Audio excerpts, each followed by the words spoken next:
Good morning. My name is Muslim Hussein Mardi. I'm manager of the implementation section with the California Air Resources Board's Consumer Product Program. Thank you all for joining us for the fourth webinar in our 2023 Consumer and Commercial Products Survey Series. And thank you to all those who already participated in the survey. We also appreciate the collaboration and support of the trade associations.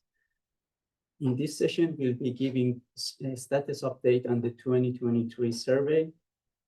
Austin Henry, Kyriakos Kyriakou, and Lucy Negrete will be leading today's presentation. And Barbara Zavala and Nicholas Berger will be moderating with support from our dedicated team of experts who will be available to assist with any question related to the topic. Today on the panel, we have Matt Laken, the Division Chief of the Air Quality and Planning Science Division, Vernon Hughes, the Assistant Division Chief, Ravi Ramalingam, the Branch Chief of the Consumer Products and Air Quality Assessment Branch, myself, and Gracie Wong, the Manager of the Technical Development Section. I'm pleased to introduce Dr. Matt Laken, the new Division Chief of the Air Quality Planning and Science Division. Matt joins CARB with decades of federal service, most recently as the Air Director at US EPA Region 9, where he was the senior executive responsible for all of US EPA's work under the Clean Air Act in California, Arizona, Nevada, Hawaii, the Pacific Islands, and 148 federally recognized tribes. Matt holds a bachelor's degree in chemistry from Georgetown University and a PhD in atmospheric chemistry from the University of California, Irvine. I'll now turn it over to Matt for his opening remarks. Matt, please. Thanks. Thank you, Muslim. And thank you to everyone on the call for joining us today.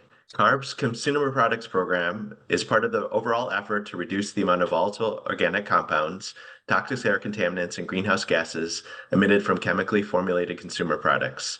CARB requires the reporting of formulation and sales data from responsible parties to fulfill its mandate to achieve these reductions and meet state and federal health-based air quality standards. In the webinar held on December 5th, CARB staff presented an analysis that we conducted following the previous consumer product survey, which concluded in 2015. That comprehensive three-year survey encompassed over 450 categories and collected product ingredient and sales data from 2013 to 2015. Through our analysis, we determined that a more targeted survey of 37 categories for the calendar year 2023 would be most effective in achieving our air quality goals moving forward. The consumer products team, who you see here today, is currently wrapping up the 2023 survey. To continue our collaboration and transparency with industry stakeholders, we have decided to share this survey status update. Today, our team of expert staff will go over several topics, including the data quality assurance process, survey non-respondents, and updated timelines. The input and feedback that we receive from you today will shape the next steps for the 2023 survey and upcoming regulatory work. In just a moment, our expert staff will begin this update, but first, I will ask Barbara Zavala to address some housekeeping items for the meeting. Barbara? Thank you, Matt. Thank you to everyone for joining us for this webinar to discuss the progress for the 2023 Consumer and Commercial Products Survey. I am Barbara Zavala, and I will be moderating today's meeting with Nicholas Berger.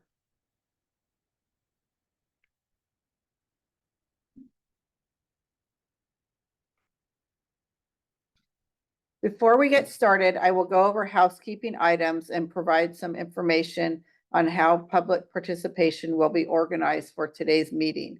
We will be waiting until the very end of the presentation to open it up for questions. To make a verbal comment, we will be using the raise hand feature in Zoom. To do this, if you are using a computer or tablet, there is a raise hand button. If you are calling in on the telephone, dial *9 to raise your hand. You may raise your hand during the meeting, but we will wait until to answer all the questions during Q&A. You may also use the Q&A box to enter in questions as they come up during the presentation. We will address these questions first during the Q&A portion. Please note that the Q&A box is different than the chat box. The chat box will be disabled for this meeting. When the comment period starts, the order of commenters will be determined by who raises their hand first. I or my colleague Nicholas Berger will call each commenter by name and then activate each commenter when it is their turn to speak. For those calling in, I will identify you by the last 3 digits of your phone number. Also, all of today's slides can be found on the Consumer Products website. I'll now turn it over to Austin Henry. Thank you. Good morning, everybody. Thank you. So first I'll go over the outline for this webinar. We'll have some introduction, and then I'll go into the current participation status. We'll then talk about implications of limited survey participation. And then we'll talk about some additional support we have for the survey, our updated survey schedule, and then something regarding the stakeholder feedback and input on survey category status. So first for the intro, again, as was stated, this survey for 2023 focused on 37 select categories. 17 of these were for our SIP commitment, 1 was to capture changes from US EPA regulations, and 19 were PCB TF prohibition. Next, I'm going to talk a little bit about our current data QA/QC process for this 2023 survey. So first off, we do our general QA/QC, which is on the submittal level for what is being sent to us. And then parallel with that, we go over our label QA/QC and our ingredient QA/QC. After these 3 QA/QC levels are done, we then perform category QA/QC on the entire category to look for any outliers. Once this final step in QA/QC is done, we're ready to release our survey data summary. So a little bit on each of these QA/QCs, the efforts involved. The general QA/QC has these following steps that must be performed. First, we check the CSVs for submittal errors and also for formatting issues in the submitted CSVs.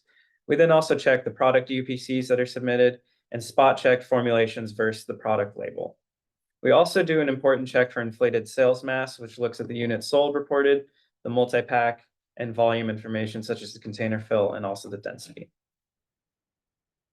On the side, we also do label QA/QC. This is where we look through all of the product labels submitted for each of these products in our survey.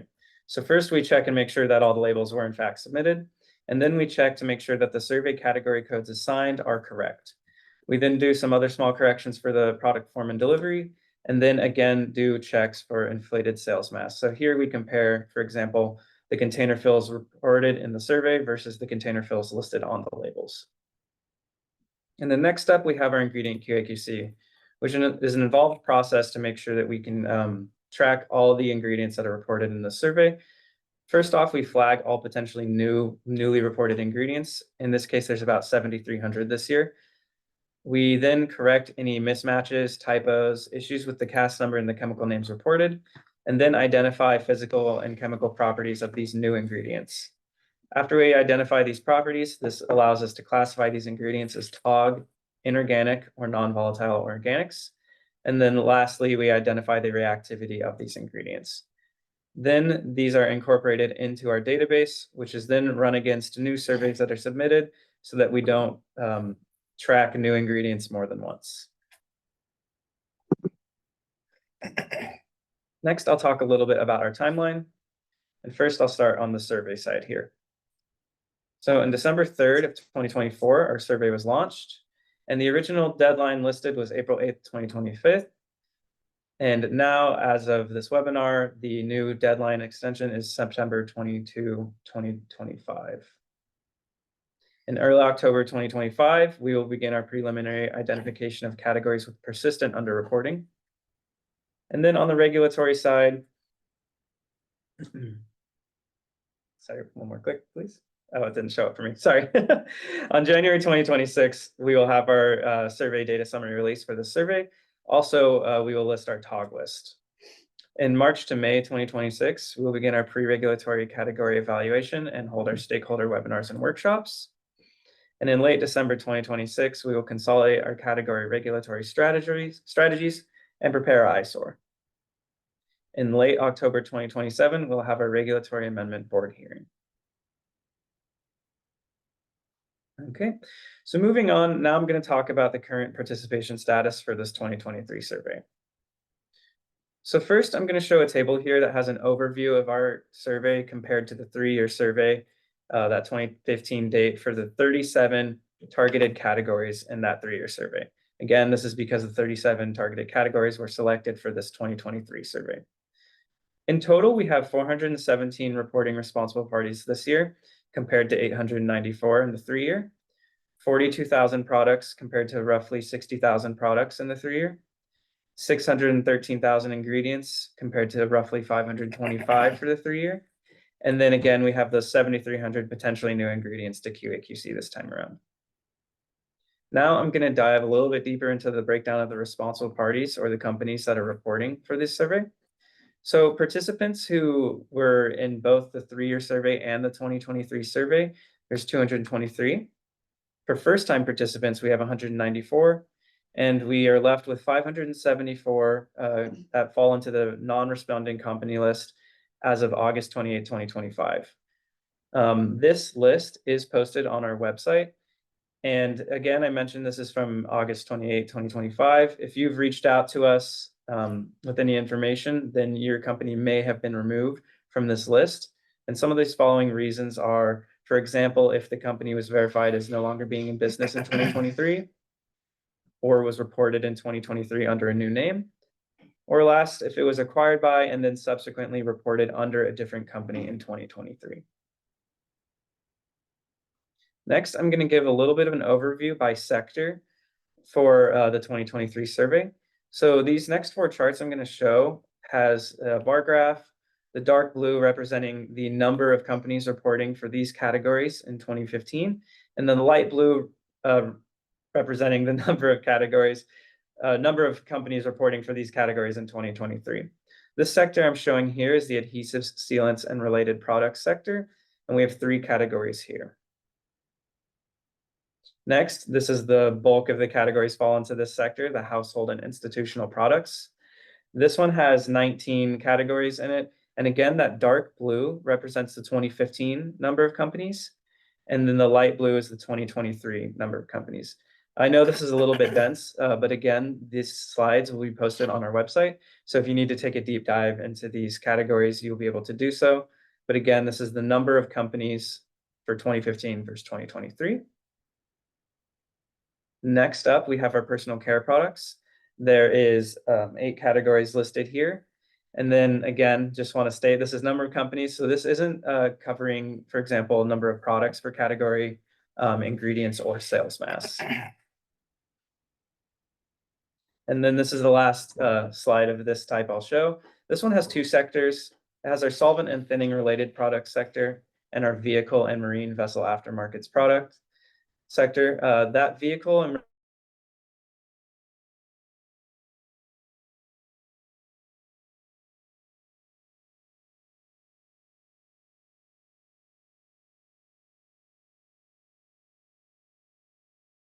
Thank you. I'll now pass it off to my colleague, Kyriakis.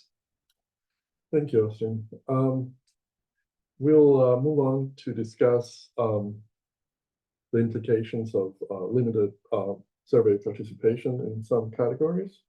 I'll refer to the graphs that Austin shared. So what we're really trying to focus on here, if you remember the paired bar graphs that we've seen, it's the disparity between the previous survey and the current survey. And because of the stage we're in, as far as our QA/QC, most of what we're discussing today is focusing on the number of companies that reported. So to discuss the implications of non-reporting, we are relying on a hypothetical category, and we're going to cover 2 scenarios for this hypothetical category. The first scenario, we'll discuss what happens when a single non-reporting company doesn't participate. And then the second scenario, when we have a number of companies for the same category that don't participate. And before we go to the next slide, the red dots signify products from companies that didn't didn't participate. And the yellow ones are the companies that did participate this time around. Next slide, please. So here it's our blank slate. Here is, in an ideal world, a category where we have adequate, I would say, complete participation. So we see that the distribution of product reactivity that we're seeing here is covering a whole range, and the sales weighted average reactivity of the products for this category, a statistical summary of this distribution here, it's equal to 0.023. Let's say that we want to evaluate a potential reactivity limit of 0.017 for this category. The next slide. So, well, actually, let me signify that part of how we conduct the preliminary screening of a limit for a category. One of the ways we do it is to quantify for the red line, which is the potential limit we want to evaluate, what is first the number of products that are potentially below that red line. And so here we see that 60% of the count of products are below that limit we're evaluating. And then the other metric is the mass of the products, percent of the total mass of products for the category.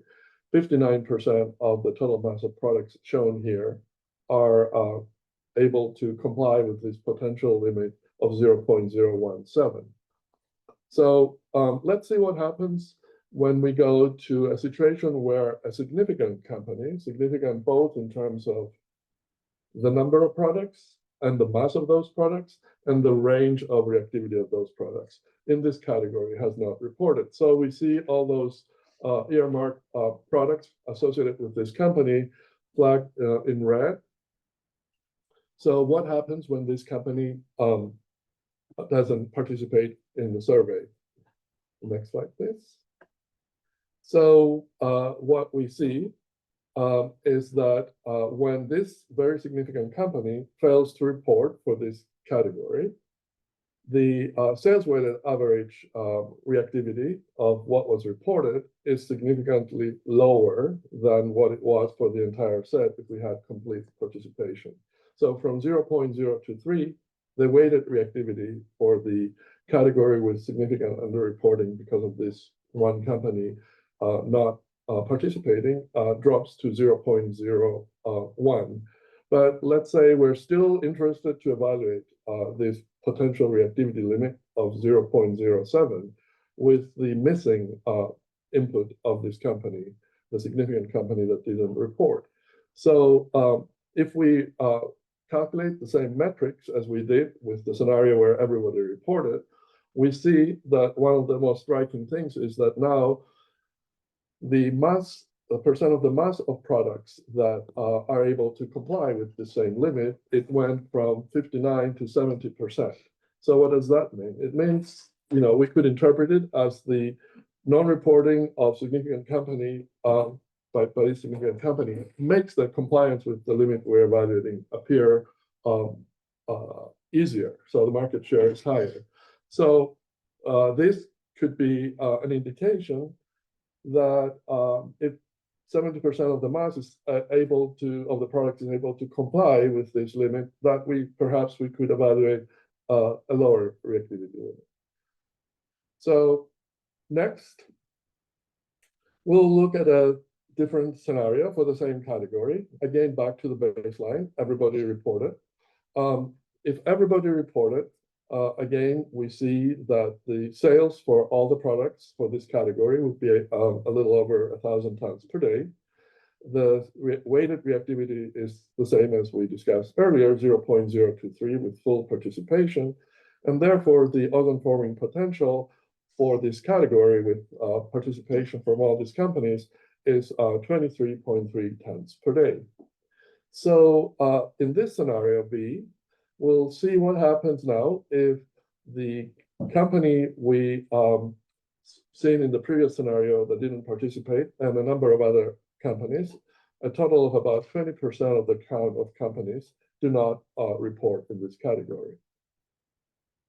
So we see the entire set of products earmarked here in red for the companies that didn't report. And if we were now to reevaluate what happens with 20% of the companies non-reporting.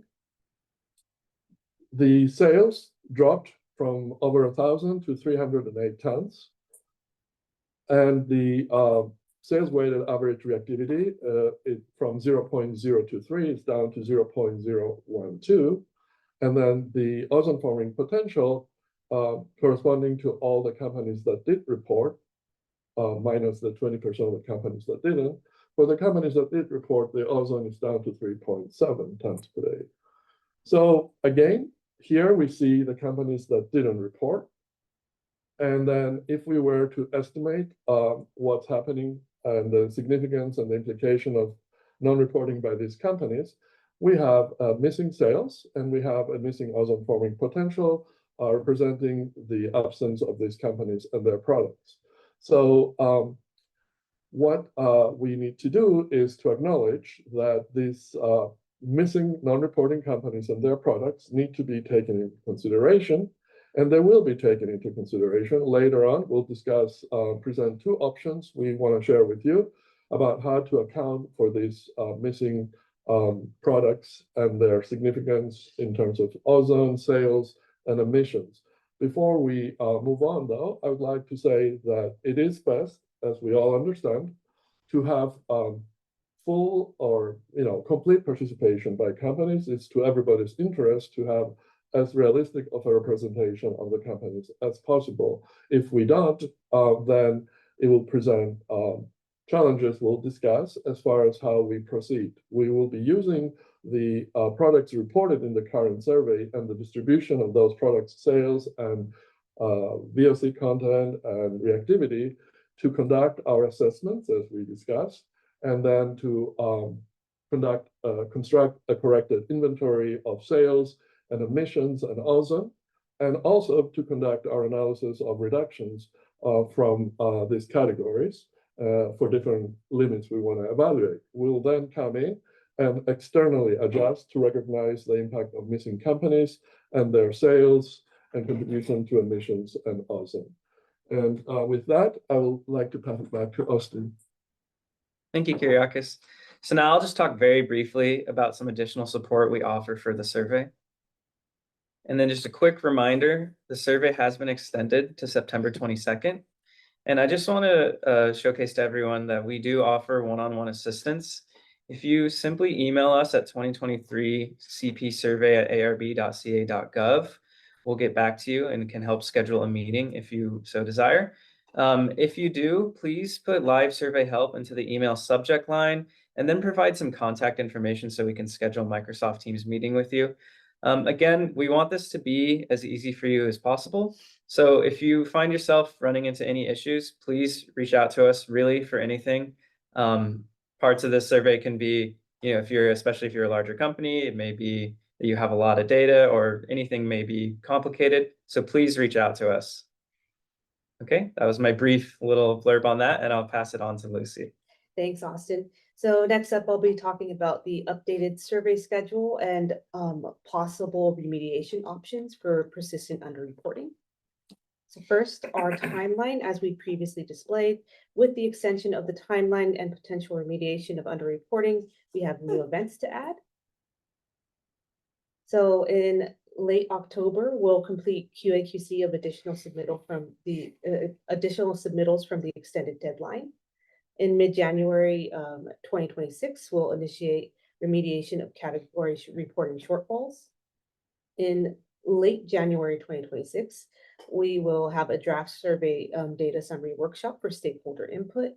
And then finally, in late February 2026, we will update survey category regulatory inventory. So a little bit more info on what to expect for the 2023 survey data release. The 2023 survey data summary will use the same format as the 3-year survey. So as you can see from this snapshot here, this is a snapshot of the previous 2015 survey, and what we will release will have the same sort of format. Also, as it's shown on the timeline in the previous slide, the anticipated 2023 survey data summary release will happen around January 2026. So now we'd like to share how we will remediate survey categories with persistent underreporting. So after we finalize the identification of these categories, there are two options. In option one, we'll use the last survey non-reporting company profiles to capture contributions of all non-reporting companies in categories with underreporting. For option two, we would update the last survey non-reporting company profiles using a statistical random selection estimator methodology. So we randomly select a sample of non-reporting companies and then update their profiles through in-depth follow-up with these companies. And then we will apply our findings on these randomly selected set of sample companies to estimate the relevant parameters. So sales, emissions, or ozone forming potential for the entire set of non-reporting companies. So to demonstrate both options, we've set up a generic example of 10 non-reporting companies that reported in the last survey, but not in 2023, in a category with persistent underreporting. So we're focusing on sales in this example, but we will follow the same approach for VOC emissions and ozone forming potential. So each bar represents the last 3 year survey sales profile for a company in a category with persistent underreporting in the current survey. Each stack, currently circled in yellow, represents a product and its sales for the company in the last 3 year survey. So as you can see, some of the non-reporting companies in the current survey had more total sales and or more products than others in the last 3 year survey. In option one, we will be remediating the current underreporting impact on sales by using the last survey category company sales profiles. We'll do this by calculating total sales of all non-reporting companies from the last survey and then forecasting to 2023. This option one assumes that these previously reporting companies had maintained their line of products and their sales significance within the category since the last 3 year survey. So before discussing option two, which relies on statistical sampling routinely employed in survey analyses, I'd like to provide an overview of simple random sampling to give an idea of how a sample of non-reporting companies will be randomly selected among all non-reporting companies in a category, and how their profiles will be updated and then used to estimate the properties of the entire set of non-reporting companies in the current survey category impacted by persistent underreporting. So imagine the 10 non-reporting companies in the previous slide represented as balls in a bowl.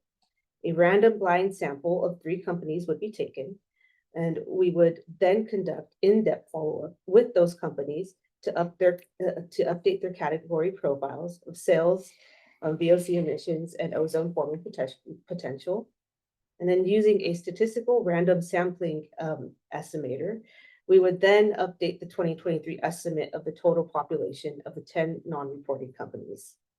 So I'm sure you're thinking, well, not all of these companies are equal since sales or VOC emissions or their ozone forming potential vary from company to company.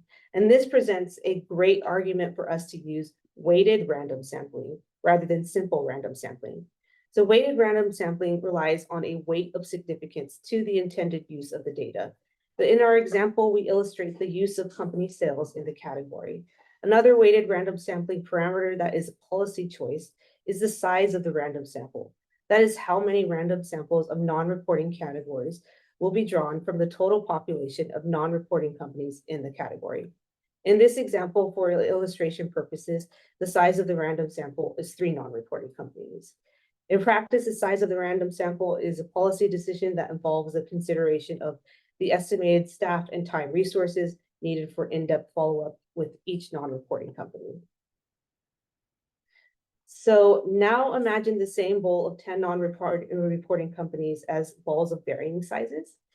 With a weighted random sample, the bigger companies, which have larger impact on sales profiles of the set, will get selected.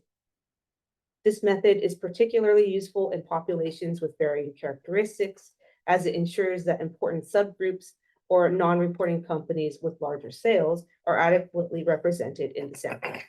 So our current population is perfect for this since the non-reporting companies have relative significance based on their sales, VOC emissions, and ozone forming potential.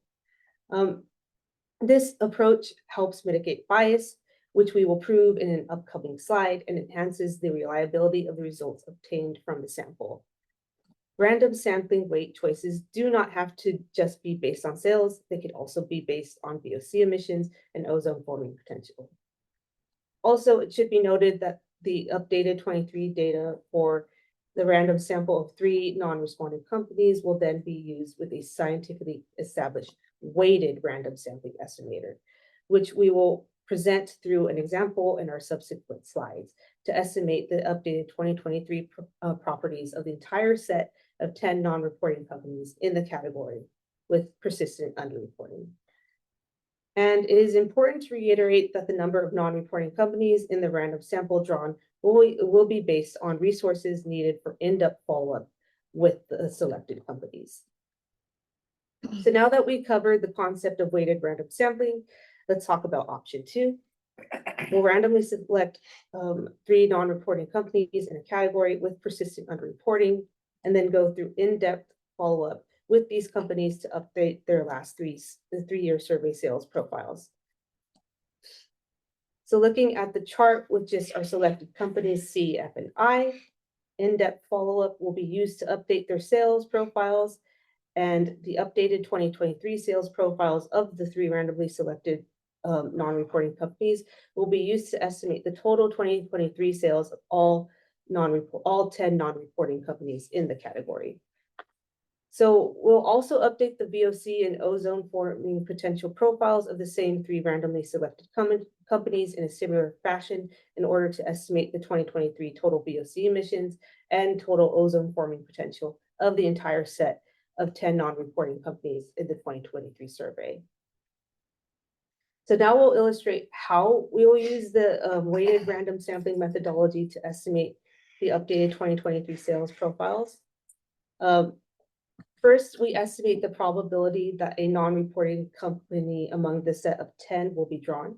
So to continue with our example, we will see how we determine the probability of inclusion in the drawn random sample of 3 non-reporting companies, C, F, and I. The following equation is used to determine this probability. So pi sub C represents the probability of the weighted random selection of company C among the 10 companies in the total population of 10 non-reporting companies for a category with persistent underreporting in the current survey. N represents the number of non-reporting companies included in the weighted random selection. So in our case, this would be 3 since we selected 3 companies. S sub C represents the last 3-year survey sales of company C in the category, which would be 8.1 tons per day. And finally, S subtotal would be the last 3-year survey sales of all 10 non-reporting companies, which would be 50.8 tons per day. We then solve to get pi sub C, which equals 0.48. This probability signifies that since we decided to use as a weight in random sampling the last 3-year survey category company sales, for non-reporting company C, the probability of being drawn in the random sample corresponds to its relative sales fraction compared to all 10 non-reporting companies in the category. And then it's multiplied by the number of companies drawn. And then we can similarly also calculate the probability of inclusion for both company F and I.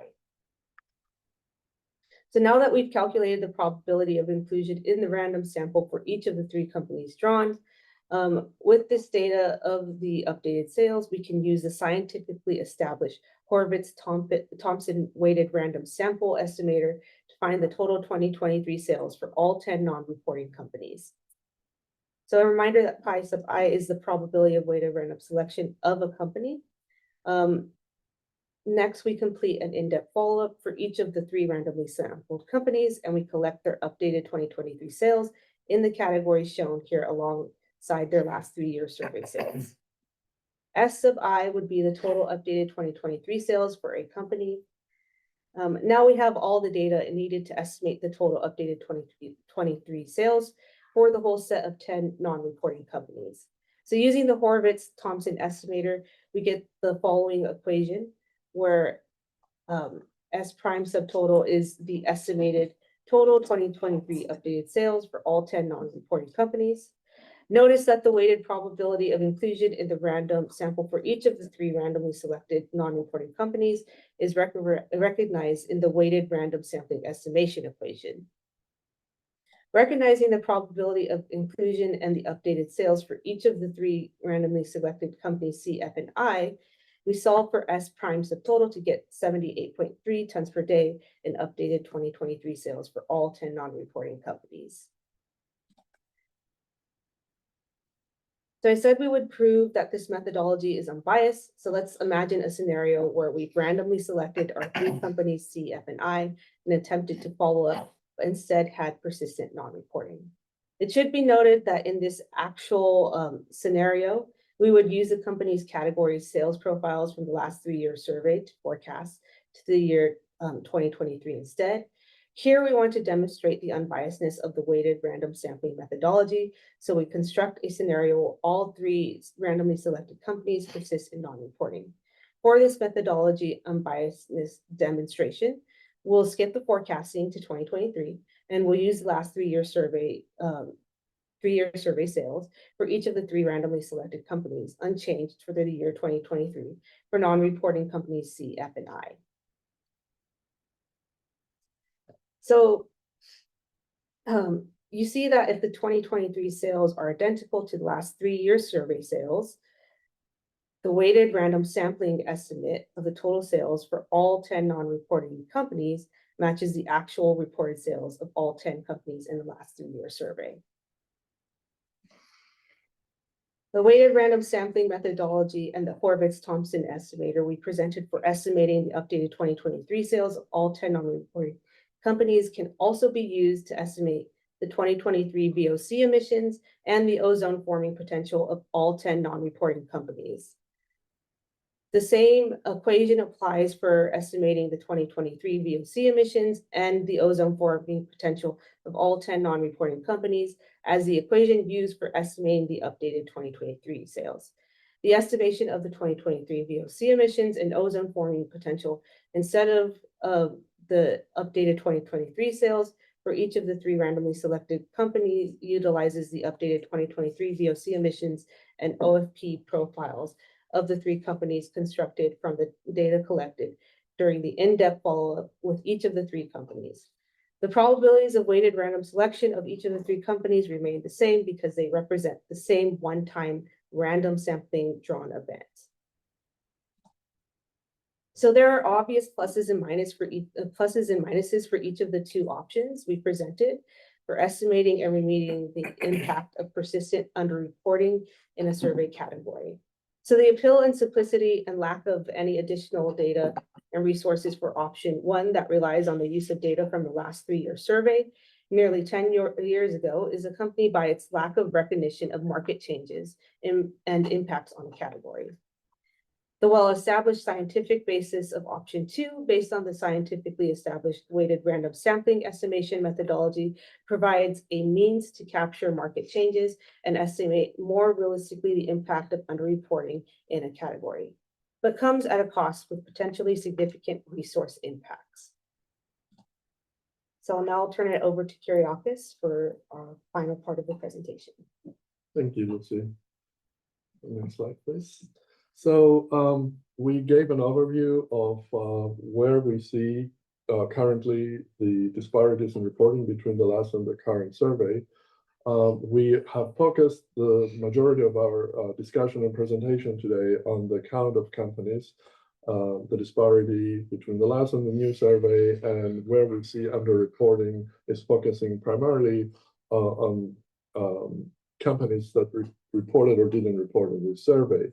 Of course, to identify that we have persistent underreporting in a category is not simply just the matter of the number of companies that reported now versus in the past. It is a combination of the number of companies that reported, the sales, but also very valuable stakeholder input from you, from people who have the pulse of the marketplace, that know what's happening in these categories in the last 10 years or so since the last survey. So when we talk about market trend for each of the 37 categories in the current survey, we're talking about what's the status of a category in terms of company consolidations and acquisitions, for example.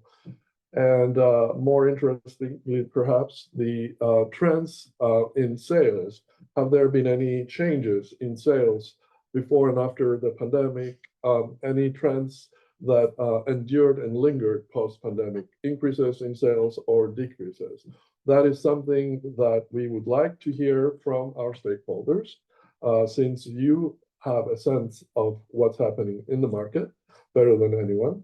And I would like to remind here that when we launched this current survey, we intended to collect 3 years of data, sales data, but we accommodated a request to limit the current survey to just 2023. So it is even more important to have that kind of input from the stakeholders. And we would like to invite you to reach out to us now when we initiate our discussion shortly, or anytime until we finish the survey and publish our data summaries, individually or as groups, to give us your sense and input on what's happening to these categories where you're active.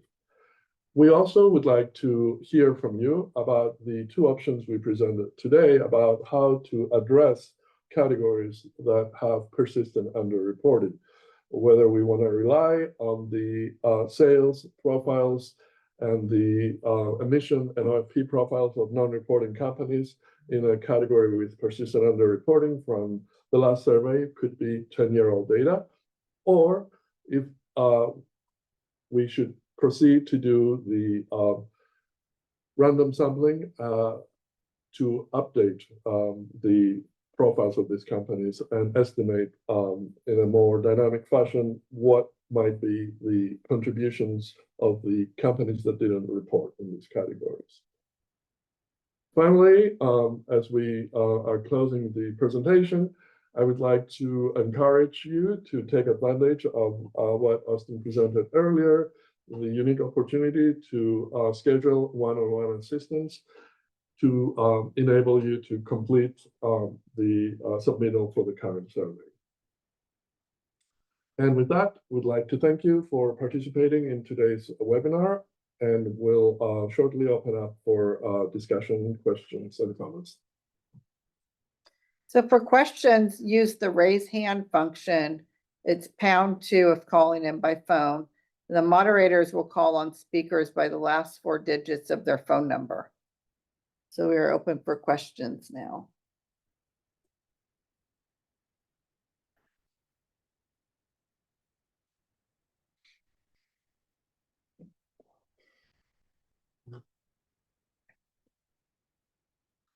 Stakeholders can also type in the question in the question box also for answering.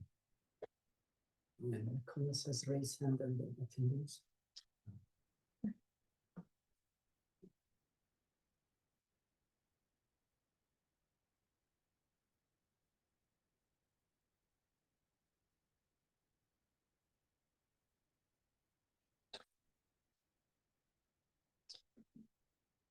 Okay, Doug Raymond, you're allowed to talk.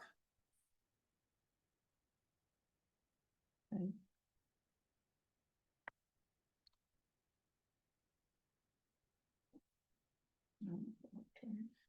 It looks like he's unmuted, but maybe a setting. Yeah, Doug, if you're speaking, we can't hear you. How about now? Okay, Yes. there We you can are. hear you now. Okay. First of all, thanks for doing this. It's really important that we get all the good information that we can get. Makes making the regulation easier. So appreciate you taking the time to do this.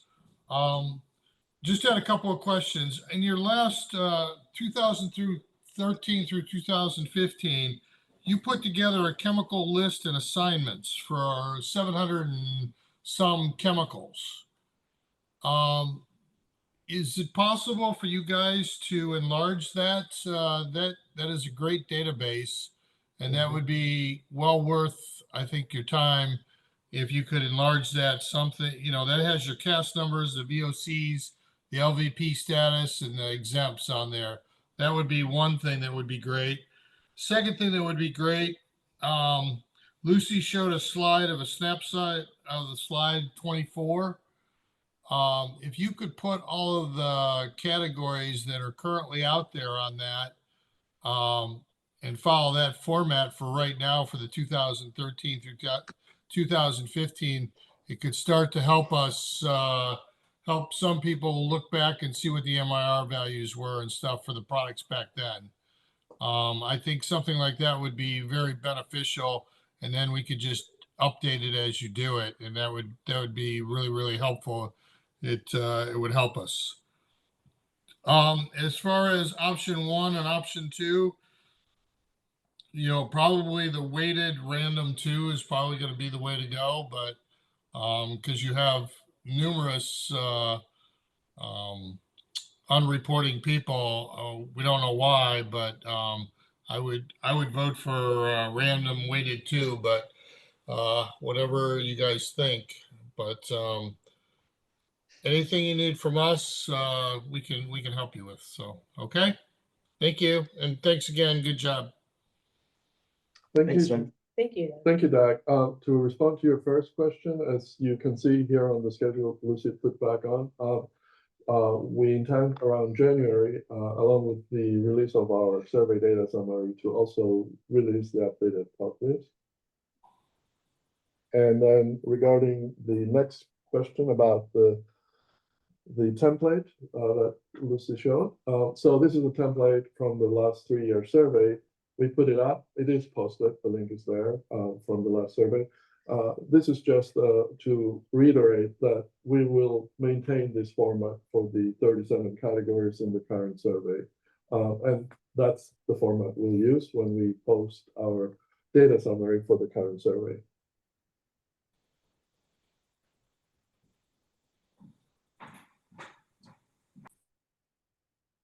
So now we're moving on to Nicholas George's.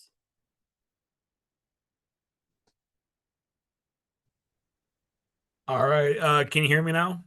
Yes. Great. This Georges with the Household and Commercial Products Association. First off, thank you all for today's webinar and sharing this information.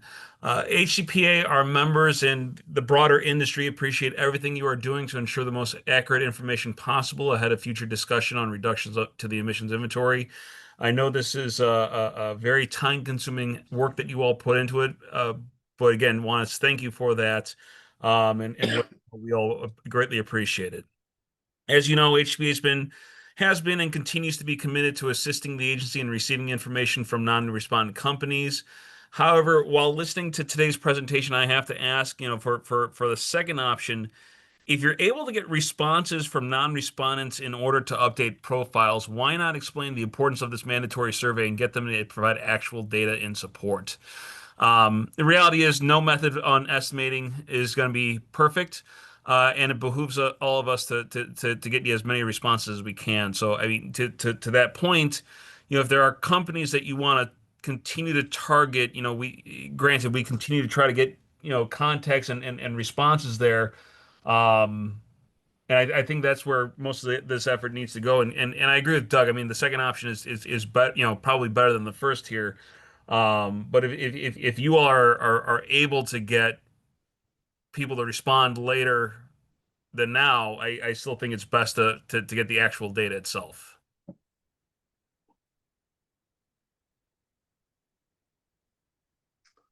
Thank you, Nicholas. Yes, we hope that with more participation, we could be in a good position where we don't have to try to address any persistent underreporting for any categories, either through option 1 or option 2.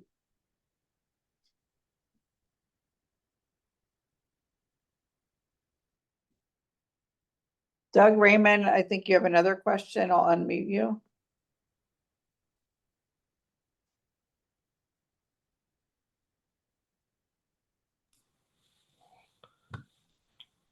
No, I just forgot to lower my hand. Sorry. Okay, Thank you. thanks. So should we move on to?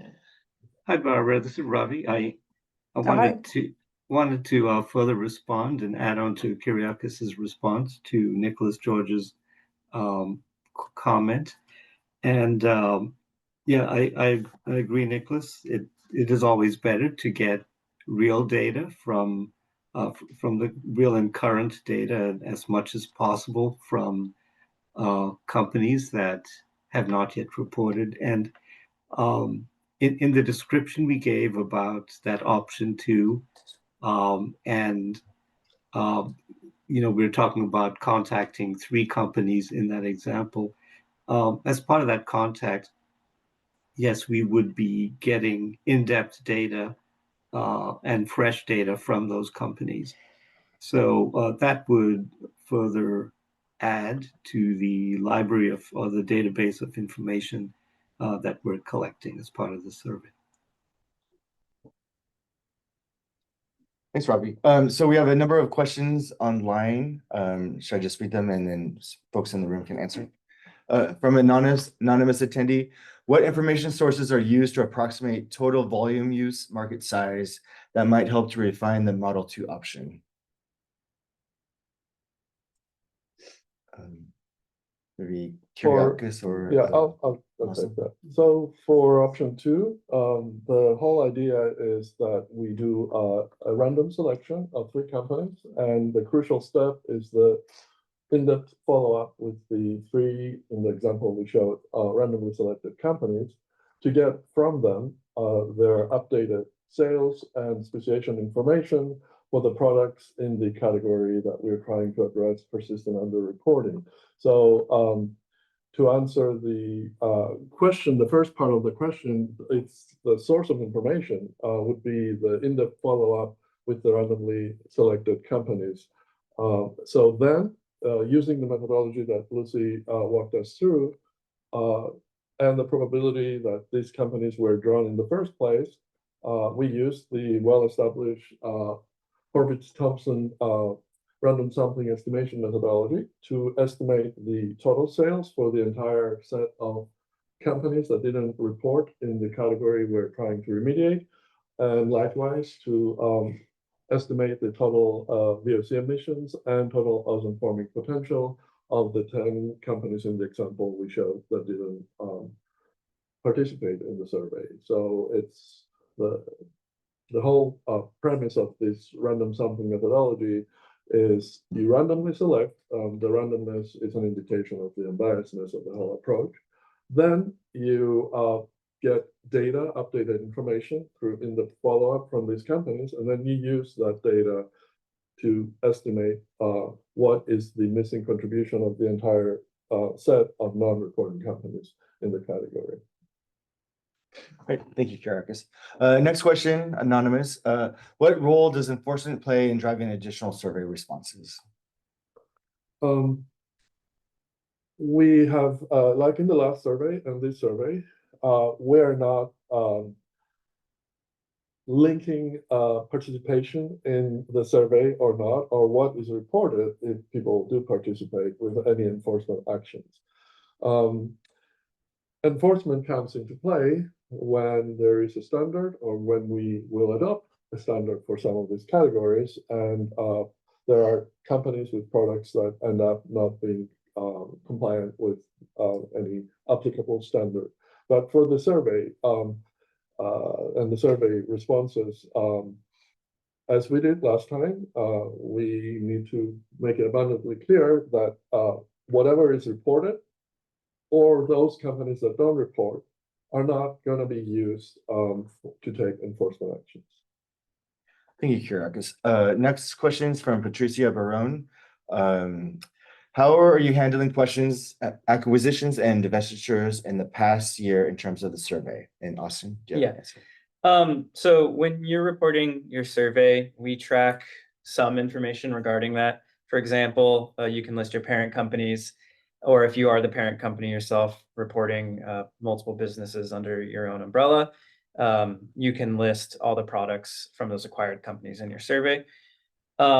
One thing we do as well is we rely on information from you all in terms of what acquisitions and divestitures have been made. And then on our end in the database, we also do quality control checks to make sure, for example, that a parent company and a subsidiary don't report the same products because the parent company could report it for both, or the acquired company could also report it. So we do check to make sure that they're not duplicated. But I'll also say that if you have any specific questions regarding how we're handling that, or if there's a specific situation that maybe you think we don't have covered in our survey, please reach out to us and we'll work with you to resolve any issues regarding that. Thank you. Next question from Anonymous. Where can we check the companies that have reported? I can take that Sure. indirectly. Do you want to go for it? No, go ahead, it's okay. We have the list of companies that participated in the last 3-year survey. They're posted on our website. So by default, you can see the companies that didn't report now. We do have the list of companies that are the linkage. It's shown in a pivot table or in a actual non-reporting. web page. Yeah. Yeah. It's shown on our website. Yeah, for the non-reporting. So we don't have the companies that did Report. report for 2023 listed. Do you want me to put the link in? It's best to assume if you did report and you're not on that list, you're fine. Right. But if your interest is to see who are the companies that reported, honestly, it's a comparison between the companies that reported before, we just posted on our website, and excluding the companies that have not reported now that are listed on our website. And then minus any adjustments to data linkages we did between the two surveys for acquisitions and so forth. Right. And Barbara Zavala is going to post a link for additional information to this question in the chat. All right, that's all the open questions we have in the chat. Are there additional questions for people to raise their hand, or additional questions in the chat if you would like us to answer, respond to?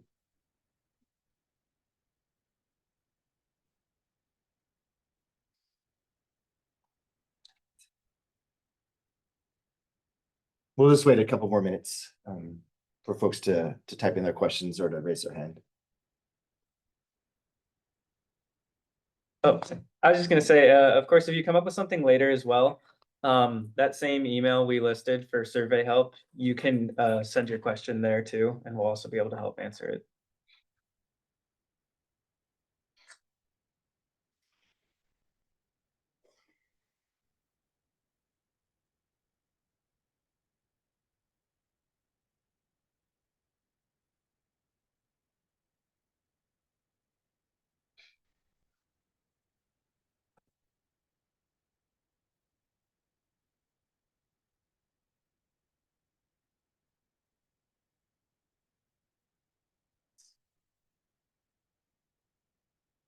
Oh, we just received another chat question. What factors were used to extend the reporting deadline? I'll take that. Okay, Kyriakis, please answer. As we indicated earlier, in response to what Nicholas Sturger said, we would like to encourage more participation. You've seen there's some apparent disparity compared to the last survey in the number of companies from category to category. That changes. And ideally, we would like to get more participation so that when we look at what we have in front of us and with input from you, the stakeholders, we'll arrive at a situation where we feel that there is no category with significant underreporting. But as of now, the disparity in the number of companies reporting versus what we've seen last time, it's the main motivation for helping us arrive at a decision to extend the deadline. Thank you, Kyriakis.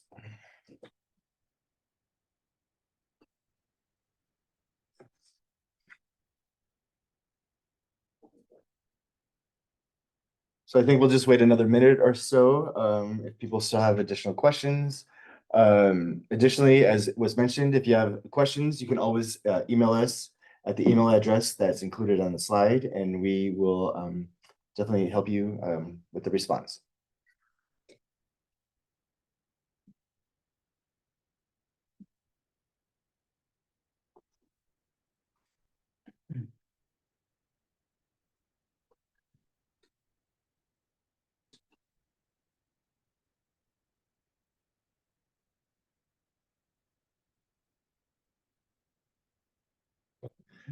All right, we don't have any more questions right now. We just wanted to thank you for your participation, and we look forward to working with you folks as we wrap up this survey process. Thank you. Oh, Thank you, everyone. Thank you. Thank you. thank you. Have a good day.